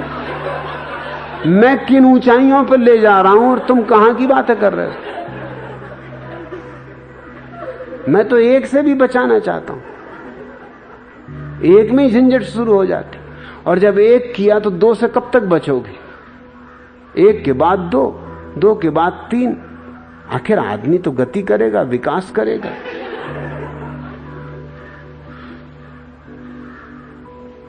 मैं तो विवाह की ही विपरीत हूं। मैं तो विवाह का ही दुश्मन हूं। मैं तो कहता हूं एक भी नहीं करना चाहिए, क्योंकि एक करने से यह खतरा शुरू होता है, अपनी स्त्री और पराई स्त्री। अब स्त्री भी जैसे कोई संपत्ति है, पर स्त्री कोई चीज वस्त्र,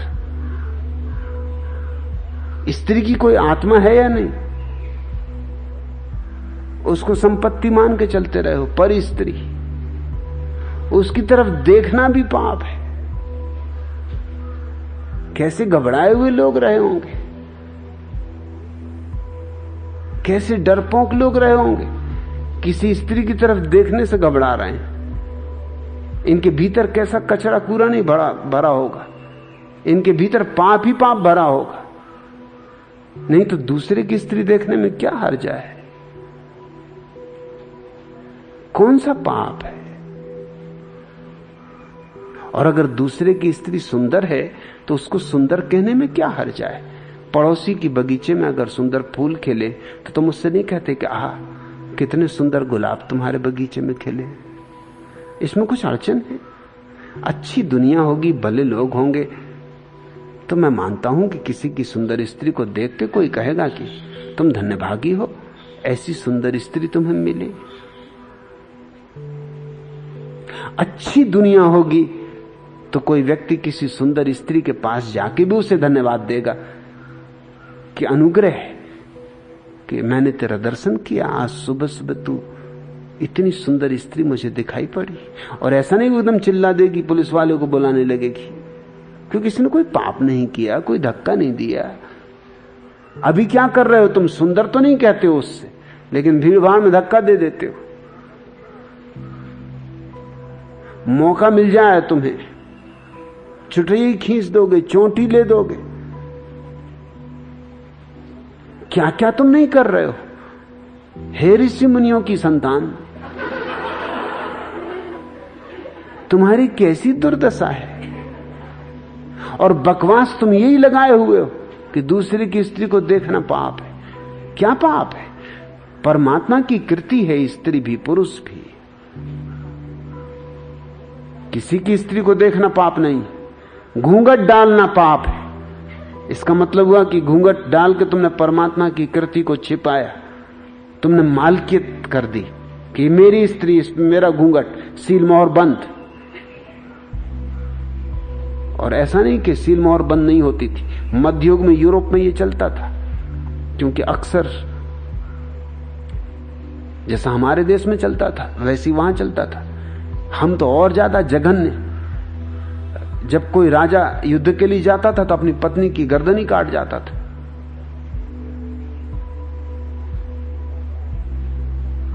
क्योंकि पता नहीं युद्ध में मर जाए फिर। पति तो युद्ध में जाता था, स्त्रियां अग्नि में बैठ के अपने को जला लेती थी, सती हो जाती थी। ये सिखाया गया था उनको कि ये करना, क्योंकि अगर मैं ना बचूं तो पता नहीं फिर कोई तुम पे कब्जा ना कर ले। कैसी अमानुषिकता। मध्य युग में यूरोप में एक रिवाज था, वहां लोगों ने, वो तो जरा वैज्ञानिक बुद्धि के लोग हैं पश्चिम में, लोहे के बेल्ट बना लिए थे। वो स्त्रियों को बेल्ट पहना जाते थे, ताला लगा जाते थे। तो स्त्रियां पेशाब तो कर सकती थी मगर प्रेम नहीं कर सकती थी। वो बेल्ट इस ढंग से बनाया जाता था कि किसी के साथ संभोग नहीं कर सकती थी।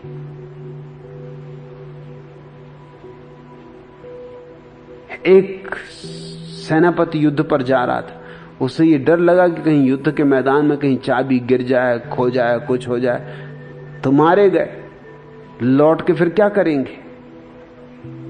तो उसने सोचा अपना एक मित्र है, बहुत जिगरी मित्र, जिस पे भरोसा किया जा सकता है, उसको जाके कहा कि भाई और तो मैं किसी पे भरोसा नहीं कर सकता, तुम ये चाबी रख लो, 6 महीने तो मुझे लग जाएंगे इस युद्ध से लौटते लौटते, आते से चाबी ले लूंगा, मुझे तुम पे भरोसा है। तुम बेफिक्री से चाबी रख लो।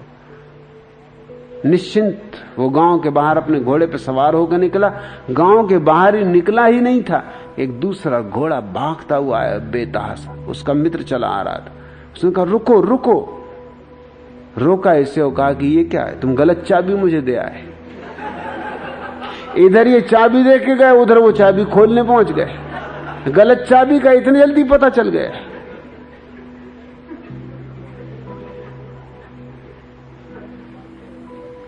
एक और मैंने कहानी सुनी कि ऐसा ही एक सम्राट अपनी पत्नी पर संदिग्ध, और पति संदिग्ध, पत्नियां संदिग्ध। हमने क्या समाज बनाया है, इसमें कहीं श्रद्धा तो है ही नहीं, संदेह ही संदेह। तुम्हारी पत्नी किसी से जरा हंस के बोल ले कि बस संदेह, तुम्हारी जान निकली। चले हनुमान जी के मंदिर कि चढ़ाएंगे नारियल और पता लगाएंगे अब कि हनुमान जी कुछ करो, भैया ये क्या हो रहा है। पत्नी हंस रही थी, बात कर रही थी, ऐसी मुझसे तो कभी नहीं हंसती, तुमसे हंसे भी क्या। तुम्हारी रोती हुई सूरत देख के हंसता हुआ आदमी हो, उसकी हंसी बंद हो जाए। तुम घर क्या आते हो, बच्चे चुप हो जाते, अरे पशु पक्षी एकदम चुप हो जाते। एक तहलका छा जाता है। और पत्नियों को डर है पतियों का कि कहां जा रहे हैं, क्या कर रहे हैं। सब एक दूसरे के पीछे जासूसी की तरह लगे हुए। ये कोई समाज है, ये कोई नीति है, ये कोई जीवन है जहां इतना संदेह है। यहां कैसे प्रेम के फूल खिलेंगे। इस संदेह की घास में प्रेम के गुलाब नहीं लग सकते। सम्राट था फ्रेंच, वो जा रहा था युद्ध पर। उसने एक खास तरह का बेल्ट बनवाया। बेल्ट ऐसा था कि कोई भी धोखा खा जाए। धोखा ऐसा कि साधारण जैसे बेल्ट बनते थे पश्चिम में, अभी भी पश्चिम के म्यूजियम में बेल्ट रखे होते देखने के लिए मध्य युग के कि किस तरह की बातें आदमी ने की। इसने बेल्ट ऐसा बनवाया था कि जिसमें अंदर एक चाकू था कि अगर कोई स्त्री से संभोग करने की कोशिश करे तो उसकी जन्नेंद्री का फौरन चाकू खात्मा कर दे। मतलब सजा भी उसको मिल जाए। ये भी नहीं कि वो कोशिश करके हारे ना कर पाए, सजा भी उसको मिल जाए। उसके 5 वजीर थे, उसमें 5 पर उसे शक था। उन्हीं के लिए उसने इंतजाम किया था। वो तो गए युद्ध पर, जब लौट के आया वो तो उसने वजीरों से कहा कि उतारो कपड़े। वजीर जरा सख्शाए, मगर अब सम्राट का उसने तलवार खींच ली। उन्होंने निकालो कपड़े। पहले ने कपड़ा निकाला, उनका खतना हो चुका था, सिर झुका के खड़े हो गए। सम्राट ने कहा अच्छा, तो अब तो सबूत भी है। दूसरे का, उनका भी खतना, 4 का खतना हो चुका था, 5वें का खतना नहीं हुआ था। सम्राट ने कहा कि तू ही एक विश्वास योग्य व्यक्ति है, तुझ पर मैं भरोसा कर सकता हूं। और मैं आज शर्मिंदा हूं कि मैं तुझ पे ही सबसे ज्यादा शक करता था। तू बोल, जो मांगेगा दूंगा। वो बोला मैं। उनकी जीभ का खात्मा हो चुका था।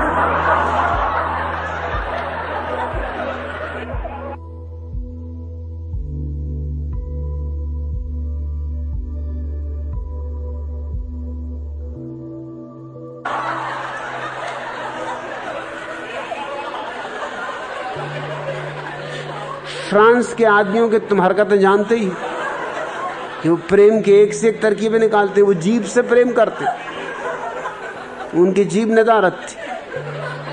सम्राट ने सिर ठोंक लिया, उसने कहा हो गया। मगर संदेह से खड़ी ये दुनिया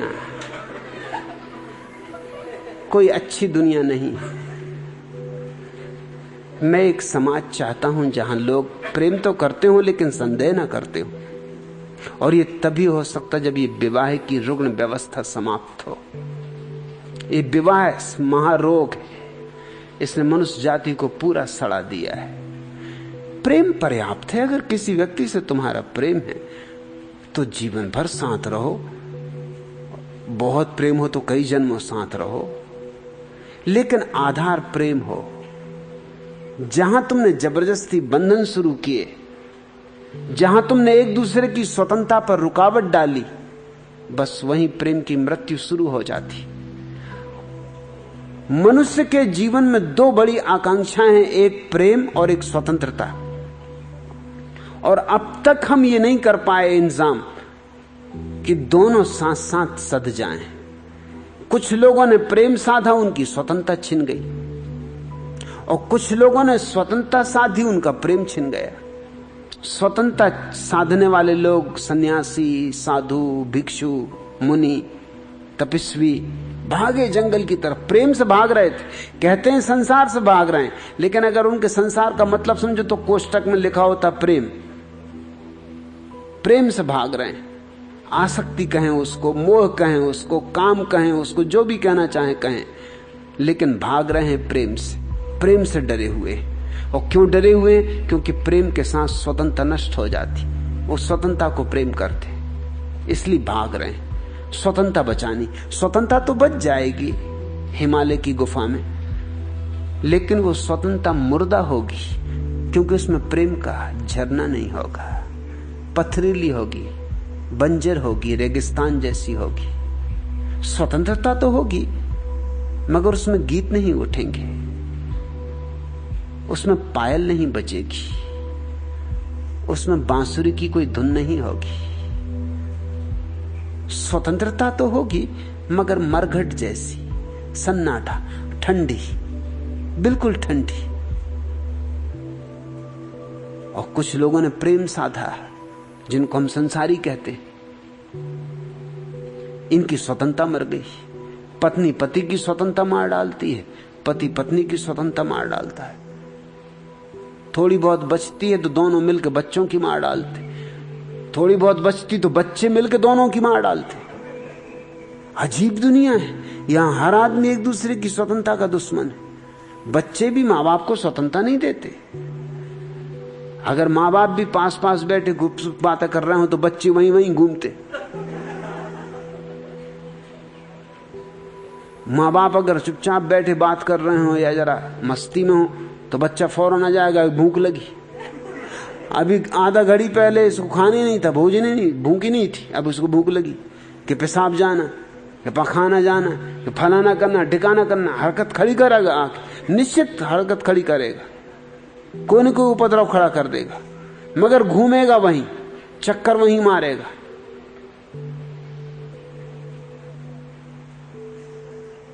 बच्चे मां बाप की स्वतंत्रता नष्ट करते, मां बाप बच्चों की स्वतंत्रता नष्ट करते, पति पत्नी की, पत्नी पति की, एक दूसरे की स्वतंत्रता पर दुश्मन की तरह बैठे हुए। और मुश्किल यह है कि स्वतंत्रता मर जाए तो प्रेम तो बचता है, लेकिन उसमें कोई रस नहीं रह जाता, उसमें फूल नहीं खिलते। ये ऐसा ही है जैसे किसी पक्षी का एक पंख बचे, एक का नाम स्वतंत्रता, एक का प्रेम, एक काट दो, पक्षी मुर्दा हो गया। कोई भी एक काट दो, उड़ नहीं सकता, अब आकाश की यात्रा पर नहीं जा सकेगा। क्या ये नहीं हो सकता है कि दोनों पंख साबित रहें? ये हो सकता है, और इसी के होने के लिए मेरा सारा प्रयोजन है, सारा आयोजन है। मैं चाहता हूं कि तुम्हारे दोनों पंख शेष रहें, ताकि तुम दूर आकाश की यात्रा पर जा सको, ताकि तुम अनंत की यात्रा कर सको। प्रेम भी चाहिए और स्वतंत्रता भी चाहिए, प्रेम भी चाहिए और ध्यान भी चाहिए। इसलिए मैं रामायण वगैरह की बकवास में भरोसा नहीं करता, और बाबा तुलसीदास को मैं कोई बहुत मनोवैज्ञानिक या कोई दार्शनिक नहीं मानता। बुद्ध तो मानने का सवाल ही नहीं उठता। ये तो ग्रामीण किस्म के व्यक्ति हैं और इसलिए गांव में लोगों को इनकी बात खूब जची। गांव की बुद्धि से तुलसीदास की बुद्धि का खूब मेल बैठा। ये बुद्धि कुछ विकसित बुद्धि नहीं है, अत्यंत ग्राम्य है, आदिम है। इसलिए गांव में तुलसीदास की जैसी छाप पड़ी वैसी किसी की भी नहीं पड़ी। उसका कारण साफ था, तालमेल बैठ गया, दोनों की भाषा बराबर मालूम पड़ी। और आर्य समाजी इस देश में सबसे ज्यादा ग्रामीण बुद्धि के लोग हैं, नहीं तो दयानंद का उन पर कोई असर नहीं पड़ने वाला था। दयानंद की बातें तो बहुत ओछी हैं, बहुत बचकानी, उनके तर्क भी बहुत लंगड़े लूले हैं। कभी कभी मेरा मन होता है कि ये जो छोटे छोटे लोग छोटी छोटी बातों से बेचैन हो जाते, तो एक बारगी उठा के रामायण को एक कोने से लेकर दूसरे कोने तक खंडित कर दिया जाए और सत्यार्थ प्रकाश को उठा के उसकी चिंदियां उड़ा दी जाएं। चिंदियां उड़ाने योग्य है, क्योंकि एक भी तर्क में कोई बल नहीं है। लेकिन फिर मैं ये सोचता हूं कि क्या फिजूल के काम में लगना, और भी काम काम के योग्य हैं करने को। लेकिन अगर कभी मेरे पास वक्त बचा, ऐसा वक्त कि जब कांटे नहीं कटे, तब मैं इनको काटूंगा। अगर मुझे कभी जिंदगी में फुर्सत मिली, जो मिलनी नहीं, क्योंकि झंझटें इतनी हैं, किस किस को काटते फिरो। अगर कभी मुझे मौका मिला तो ये बाबा तुलसीदास और ये दयानंद, ये दो आदमी तो छोड़ने ही नहीं।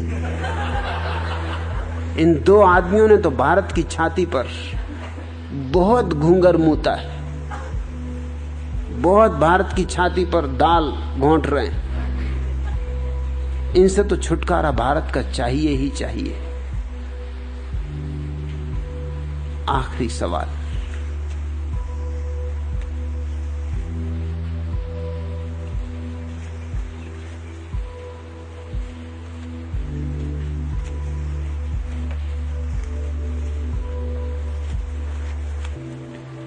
भगवान, आप 20 वर्षों से सतत बोल रहे हैं।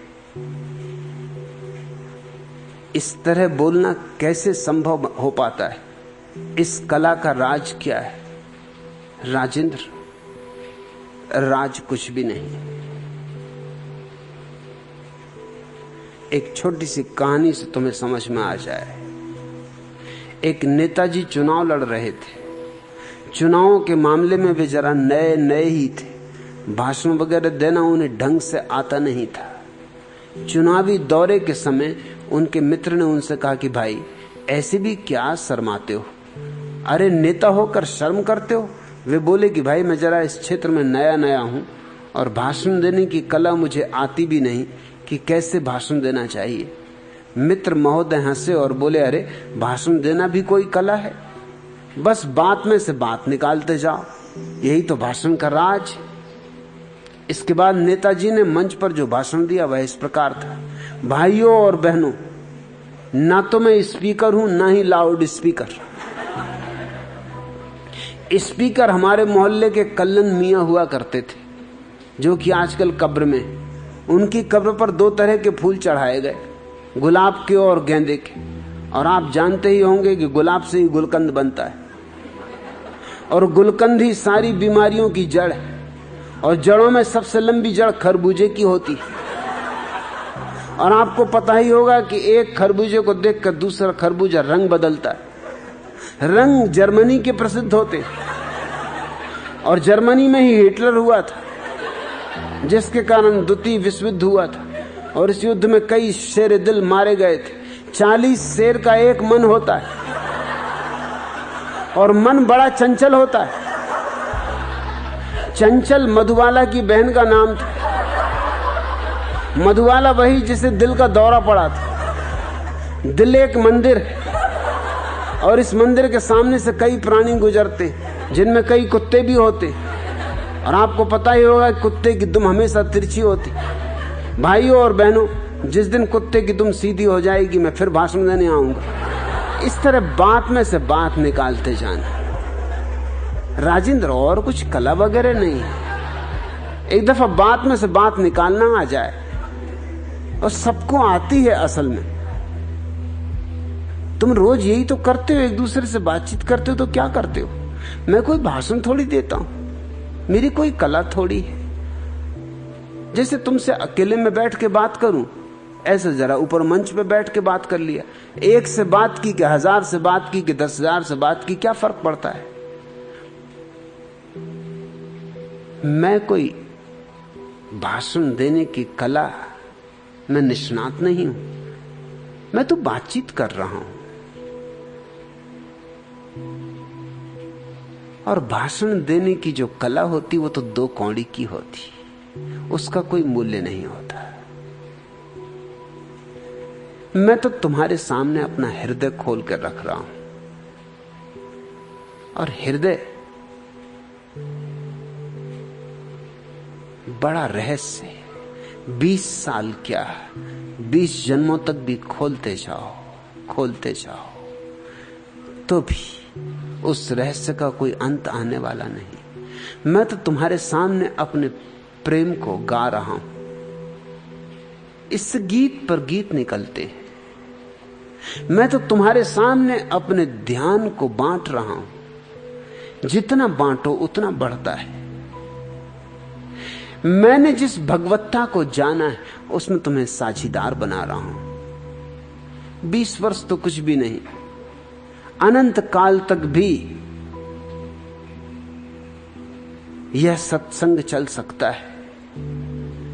यह तो मधुशाला है, यहां तो मैं तुम्हें पिला रहा हूं। यहां तो तुम जितना पियोगे उतने प्यासे होते जाओगे।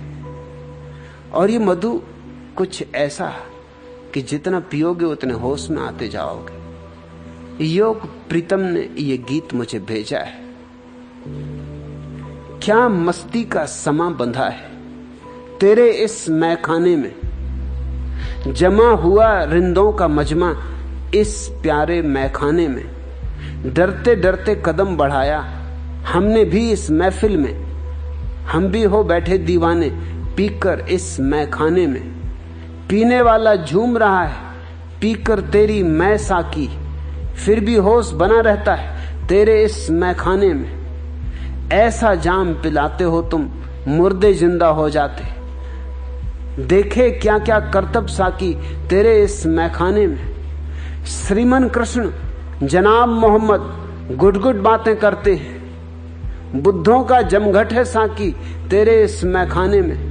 मिस्टर जीसस पूना आकर बड़े ठहाके लगा रहे, लगता है कुछ ज्यादा ही पी बैठे इस मैखाने में। बुद्ध नाचने लगे यहां पर मीरा बैठी ध्यान धरे। महावीर रोल्स में आते तेरे इस मैखाने में। कभी योग तो कभी कराटे, सूफी नर्तन ताई ची, क्या क्या गोरख धंधे करते गोरख इस मैखाने में। बना रही है चाय राबिया, सहजो गेहूं बीन रही, और दया मां बर्तन धोती इस न्यारे मैखाने में। लाओस से महाराज प्रेम से यहां बगीचा सींच रहे, नानक साहब पहरा देते रात जगे मैखाने में। चारों खाने चित्त पड़े हैं पंडित तोताराम कई, गुरजीएफ कर रहे पिटाई बैठे इस मैखाने में। मुल्ला नसरुद्दीन हंसाते रोज सुबह इस महफिल में, हंसी हंसी में कौन नहीं फंस जाता इस मैखाने में। छोड़ रहे भगवान पटाखे और हंसी की फुलझड़ियां, रोज मनानी है दिवाली अपने इस मैखाने में। इतना रंग ढुलाया तुमने तन मन भी रंग डाले हैं, नित होली का उत्सव मनता तेरे इस मैखाने में।